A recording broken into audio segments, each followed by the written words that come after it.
Selamat pagi jemaat yang dikasih dalam Tuhan. Mari saya mengajak kita sebelum kita bersama-sama merenungkan bagian dari firman Tuhan. Mari kita berdoa terlebih dahulu. Tuhan, kami datang kepadamu pada pagi hari ini. Kami rindu untuk mendengarkan firman-Mu, firman yang menguatkan setiap kami. Terima kasih Tuhan, inilah doa kami. Dalam nama Tuhan Yesus kami berdoa. Amin. Jemaat yang dikasih dalam Tuhan, mari kita membuka bagian dari firman Tuhan, Keluaran pasal yang ke-14. Kita tidak akan membaca semua bagian dari pasal ini, tetapi kita akan melihat dari ayat yang ke-26 sampai ayat yang ke-31. Saya akan bacakan untuk kita semua.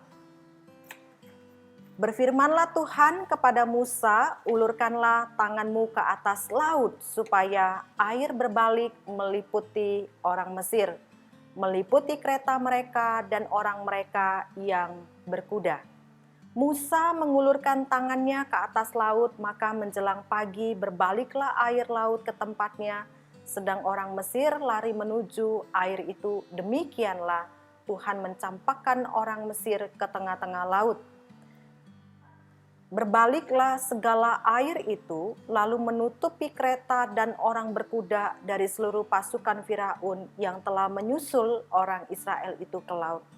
Seorang pun tidak ada yang tinggal dari mereka. Tetapi orang Israel berjalan di tempat kering, dari tengah-tengah laut, sedang di kiri di kanan mereka air itu sebagai tembok bagi mereka. Demikianlah pada hari itu Tuhan menyelamatkan orang Israel dari tangan orang Mesir, dan orang Israel melihat orang Mesir mati terhantar di pantai laut. Ketika dilihat oleh orang Israel betapa besarnya perbuatan yang dilakukan Tuhan terhadap orang Mesir, maka takutlah bangsa itu kepada Tuhan, dan mereka percaya kepada Tuhan dan kepada Musa hambanya itu. Jemaat yang dikasih dalam Tuhan, bagian dari yang kita baca tadi menceritakan akan perjalanan bangsa Israel yang baru saja keluar dari Mesir.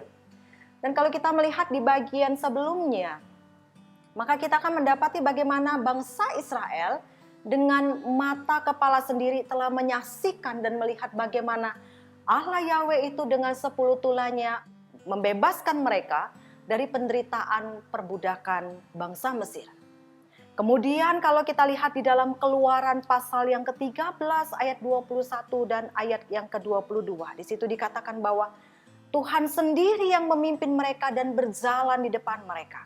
Pada siang hari dalam tiang awan, dan pada waktu malam dalam tiang api. Saudara, jelas yang melakukan dan yang selalu menyertai mereka itu adalah Allah Yahweh sendiri.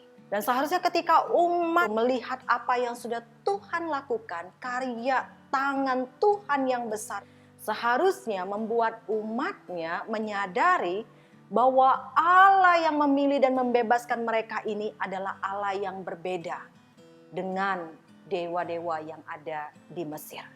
Dan Allah yang menolong mereka adalah Allah sejati yang patut mereka percayai dengan sepenuh hati. Tetapi ternyata apa yang sudah mereka saksikan dan apa yang sudah mereka alami, perbuatan tangan Tuhan dan kuasa Tuhan yang ajaib, ternyata tidaklah cukup untuk membuat bangsa Israel sungguh-sungguh mempercayai Tuhan.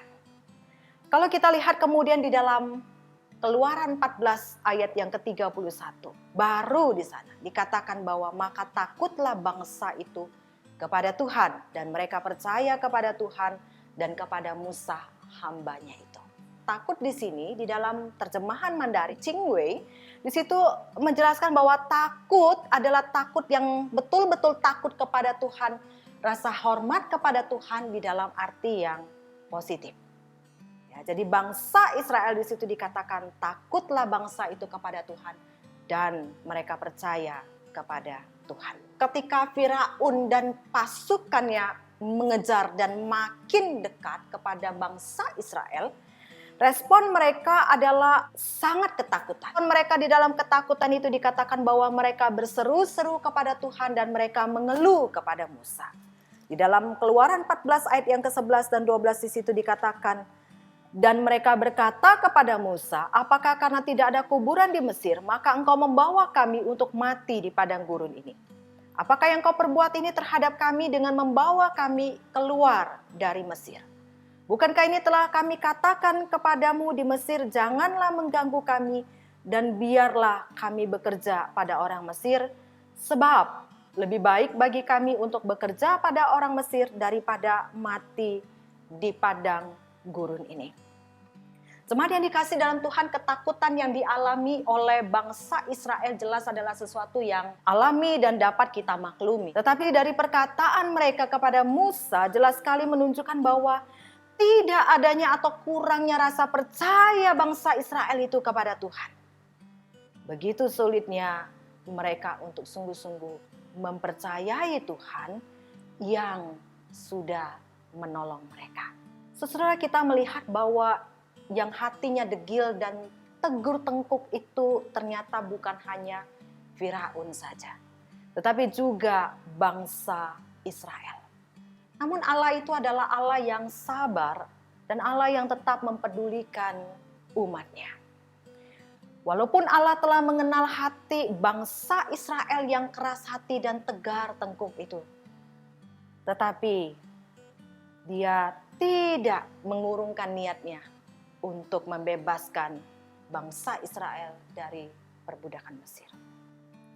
Musa adalah saksi betapa sulitnya bangsa Israel untuk mempercayai pimpinan Tuhan. Akan tetapi peristiwa Allah menolong bangsa Israel di dalam menyeberangi Laut Teberau telah menyadarkan mereka dan memaksa mereka untuk mengakui kebesaran dan kedahsyatan Allah Yahweh sebagai satu-satunya Allah yang sejati di dalam hidup mereka, yang sanggup melepaskan mereka dari tangan bangsa Mesir dan bangsa-bangsa lain. Saudara, mungkin saat ini kita berada di dalam situasi yang sama seperti umat Israel. Begitu sulitnya kita untuk tetap mempercayai Tuhan dengan sungguh-sungguh. Perbuatan tangan Tuhan yang kita rasakan ternyata tidaklah cukup untuk membawa kita makin mempercayai Dia yang berkuasa atas hidup kita.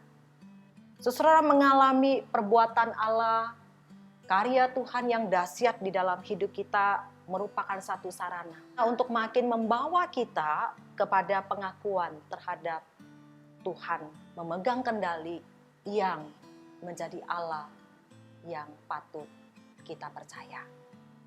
Saudara, masalahnya manusia sering mengeraskan hati.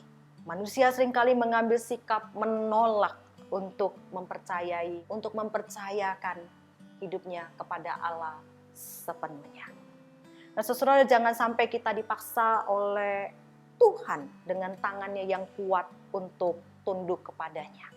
Saudara, marilah kita mempercayai Tuhan dengan sungguh-sungguh, karena Dia adalah Allah yang tidak mungkin salah bertindak. Di tengah situasi apapun yang menimpa hidup kita, yakinlah bahwa Dia adalah Allah yang tidak mungkin salah bertindak. Yakinlah bahwa Tuhan tahu yang terbaik untuk setiap umatnya. Dan Dia meminta kita untuk sungguh-sungguh mempercayai Dia sepenuhnya. Biarlah kita boleh seperti pemazmur yang berkata di dalam Mazmur ayat yang ke-13 ayat yang ke-6. Tetapi aku kepada kasih setiamu aku percaya. Hatiku bersorak-sorak karena keselamatanmu.